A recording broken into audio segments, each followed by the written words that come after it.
Aujourd'hui dans le Bitcoin, terrible nouvelle. Hier, la reine Elisabeth, il est morte. Au vent de Bitcoin, si on prend pas en compte ma déficience en chiffres romains, qu'est-ce qui se passe? Eh bien, l'ATH 2017, une fois plus, ATH 2017, ligne bleue ici. Alors aujourd'hui, c'est un peu dégueulasse, c'est pas très précis, mais en semaine libre, ça fait clairement un joli support. En journée également, grosse résistance, alors elle a pas beaucoup de retest, c'est la 1 et 2 ici, pour l'instant elle teste une troisième fois.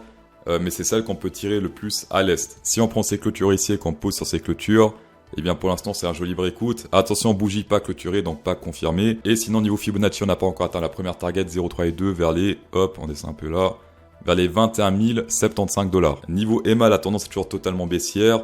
Alors ça a l'air énorme ce qu'on a fait hier, mais si on regarde comme ça, là c'est une crotte quoi tout simplement. Et durant tout ce bear market, ce qui a rapporté le plus, c'est les rebonds pour shorter encore plus. Tout comme ici, tout comme ici, tout comme ici, tout comme même ici et là. Cependant, on a Space Algo. Alors je sais que certains sont sceptiques avec Space Algo, mais regardez ici, on avait un Shark Bull, ça fait très longtemps que je vous parle de Shark Bull. La target 1, elle est ici vers les 26 661. On l'a pas encore atteint ici. On a retesté ici presque le bottom, mais on n'a pas atteint le stop loss. On a failli tester ici le stop loss, ici une fois plus, mais non, on n'a toujours pas testé. Et pour l'instant, le risque ratio récompense pour ceux qui prennent ce trade. Hier, c'était très intéressant pour ceux qui sont entrés hier. C'était un joli 4,75, d'accord? Et aujourd'hui, c'est un 1,88. Si on descend un petit peu, on peut passer sur du 2. Et une fois plus, je répète, ça c'est que la target 1, d'accord? Après, on a la target 2, target 3. Mais la target 1, c'est celle qui a le plus de chances d'être atteinte. Donc c'est là où on prend la partie maximale de nos profits. Et le reste, en fait, c'est du bonus. Over on RSI, une fois de plus, on se fait rejeter par ce bottom, le bottom vert ici. Hop, à la hausse, combiné avec une divergence bear potentielle, attention à ça.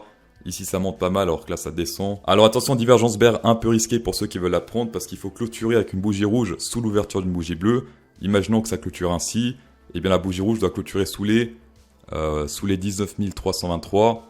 Et niveau risque, ça va être pas terrible. Vous voyez le plancton extrême FOMO, excepté les planctons, donc les jaunes et les verts sont toujours en bas. Pendant que les rouges, donc les 10 000 à 100 000, les 100 000 à 1 million et les 1 million et plus sont tous en train de FOMO totalement. Les planctons restent dans la zone basse, c'est exactement le plan des whales, d'accord, partir sur les planctons et faire FOMO les planctons par la suite. On peut voir également que fin septembre, on a plus de 50 000 bitcoins qui arrivent à expiration, soit plus de 2 milliards de dollars, c'est juste incroyable. Et si on regarde ici un peu plus bas, vous savez très bien que le but c'est de liquider un maximum de personnes, c'est qu'un maximum de personnes soient en perte. Et le max pain price, alors normalement je suis pas trop fan du max pain price, sauf quand il y a beaucoup d'argent en jeu.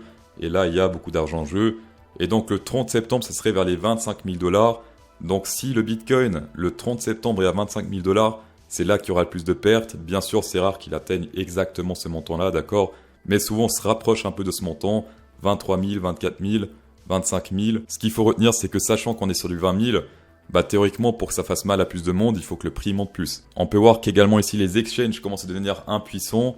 Il leur faut des pilules bleues, puisque depuis environ 2020, fin 2020, ici ça commence à baisser pas mal. C'est les transactions, les fund flow ratio sur les exchanges, donc si vous voulez c'est l'argent qui circule sur les exchanges, il fait que baisser ici depuis 2020, alors que les transactions en général, donc les transactions sur la blockchain, font que monter avec le temps. Encore ça fait des petits pics, mais en général ça fait que monter, alors que les exchanges ne font que baisser. C'est-à-dire que pour l'instant, si on regarde ça d'un point de vue analyse technique, c'est-à-dire qu'il y a de plus en plus de monde qui utilise les cryptos pour faire des transactions en personne et non pas seulement pour spéculer. Mercredi passé, j'avais parlé de ce gros support jaune diagonal over on Bitcoin, comme quoi c'est souvent des rebonds assez importants. Et là, une fois de plus, qu'est-ce qui s'est passé? Le terme important prend tout son sens. Également en 4 heures, il est en train de péter toutes les résistances sur le RSI. Ça signifie que ce pump-là est clairement différent des autres pumps qu'on a eu ici, par exemple celui-ci et tous les autres. Là, clairement, c'est un pump avec beaucoup de force. Et également, over on Trading Light sur Binance Future.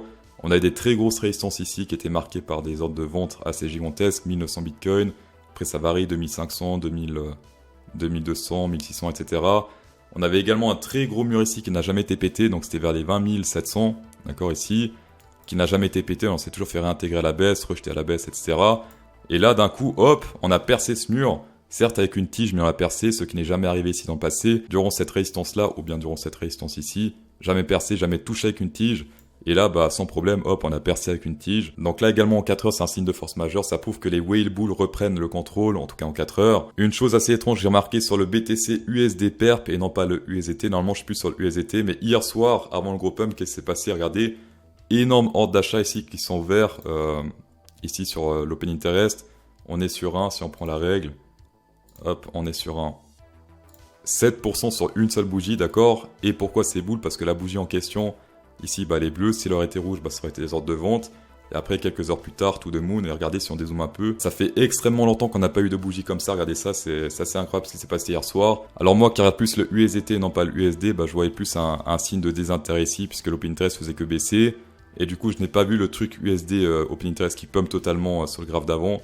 Et du coup, pour moi, c'était pas très bullish hier soir. Et après, bah, sélection naturelle. Également, bonne nouvelle, on a le long short ratio qui se resserre. Vieux motard que jamais, comme le disent les vieux motards. Alors ce qu'on espère maintenant, c'est que si ça pump, si ça continue à monter, bah, que ça reste un peu serré comme ça au milieu. Et non pas que les bleus reprennent le dessus en mode... les verts reprennent le dessus en mode très boule. Ce qui serait encore mieux, c'est que les rouges prennent le dessus pendant que ça monte. Ça serait encore mieux parce qu'il y a encore plus de sélection naturelle pour les verts. Info très important pour les holders de crypto. Pour fêter leurs 10 millions de membres, il y a Bybit qui mettent leur frais trading spot à 0. Littéralement 0. Pas de frais cachés ou je ne sais quoi. Donc ultra pratique pour convertir des gros montants. Ou faire du scalping sans levier, ou même acheter des cryptos pour le long terme ou le moyen terme. Perso, j'avais pas mal de USDT de côté, et je les ai convertis en BUSD sans frais. Et je précise que c'est 0 frais, que ce soit du maker ou du taker. Spot, c'est 0 frais, jusqu'à nouvel avis. Côté futur, ils sont moins connus pour un point crucial. Les frais trading à 0,01%, alors que chez les autres, bah, c'est souvent le double, donc 0,02%. Par exemple, chez Binance ou chez OKEx, vous dépenserez 2 fois plus d'argent dans les frais que chez Bybit. C'est terrible, et c'est également pour ça que depuis bientôt 2 ans, je leur fais confiance, et que eux aussi me font confiance. C'est pour ça qu'ils ont accepté de faire profiter mes abonnés avec des gros bonus, en plus des frais très bas. Jusqu'à 4450 $ avec mon lien en description sur Bybit. Ces bonus-là, vous le recevez pas si vous inscrivez comme ça sur Bybit en mode bybit.com. Et comme d'hab, c'est de l'argent que vous pouvez trader. Et vous pouvez retirer les gains de ces trades. Et bien sûr le trading futur et surtout les trades à levier uniquement pour traders expérimentés. Tapez dedans. On va passer au round Ethereum, point crucial ici puisque on est sur une très grosse résistance diagonale jaune. Sur le Bitcoin, elle date d'avril 2022. Alors que sur le Ethereum, elle date de l'ATH. Donc là, c'est encore plus important que sur le Bitcoin. On l'a testé pas mal de fois avec quelques petits fake-outs. On se fait rejeter une fois plus ici vers les 1924. Et là, on reteste ce niveau. Pour l'instant, on reteste, c'est pas une cassure, c'est pas un rejet. Ce qu'il faut, bah, c'est clôturer au-dessus pour transformer cette résistance en énorme support. Le truc qui me fait un peu chier, c'est que c'est pas trop synchro avec le RSI, puisque là, la résistance est un peu plus élevée. Pas mal de support et de résistance ici sur le RSI. Donc si on pousse un peu ce truc ici, donc sur cette résistance-là, théoriquement, ça pourrait être synchro si on fait comme ça. On va dire c'est plus synchro comme ça. Certes, c'est plus moche sur l'action price, mais au moins c'est plus synchro avec le RSI. Je rappelle que Space Algo près d'une cassure de cette résistance jaune. Première target ici, ce serait les 2295 $. Et pour info, aujourd'hui, c'est le dernier jour de promo Space Algo. La promo anniversaire qui se termine ce soir. Donc jusqu'à minuit, encore pas mal de rabais à shaker sur spacealgo.com. En fort Our Candle, très grosse zone de résistance. Alors support, résistance. Ici, c'était support. Maintenant, bah, c'est résistance. Pas mal de réactions sur ce niveau. Également, une fois de plus, on est sur un ABCD qui atteint ses premières targets. Alors, target Fibonacci, je pense qu'elles ont également été atteintes. Il me semble. Ouais, ça fait très longtemps qu'on parle de ces targets Fibonacci. Attention, Shark Bear potentiel un peu plus haut dans cette zone-là. Donc si on pénètre cette zone rouge, d'accord, hop, on la pénètre et on ressort. Shark Bear Space Algo confirmé, dans ce cas on aura les targets qui vont s'afficher. Et sinon niveau RSI, bah c'est très propre, j'ai pas grand chose à ajouter, excepté la divergence bear potentielle ici, puisque là ça descend sur le RSI, alors que ici ça monte sur le prix légèrement. Voilà, donc divergence bear confirmée si on clôture sous cette ouverture bleue. On a également la Bitcoin dominance qu'il ne faut pas prendre à la légère, qui est sûrement origine de ce gros pump hier soir, puisque gros support jaune ici, on a testé ce niveau et pile poil ici, hop, gros pump sur la Bitcoin dominance. La dominance hier est montée de 2,36%, c'est pas mal. Et ceci également combiné avec un joli support diagonal over en RSI. Et à chaque fois, en tout cas durant tout ce range, une fois qu'on a testé le bottom, on a forcément ensuite retest cette grosse résistance rouge. Dans tous les cas, merci d'avoir checké cette vidéo, c'est toujours un plaisir. Dernier jour de rabais de promo SpaceAlgo sur spacealgo.com. Insérez un pouce bleu dans cette vidéo pour incrémenter encore plus le plaisir. Et bon week-end.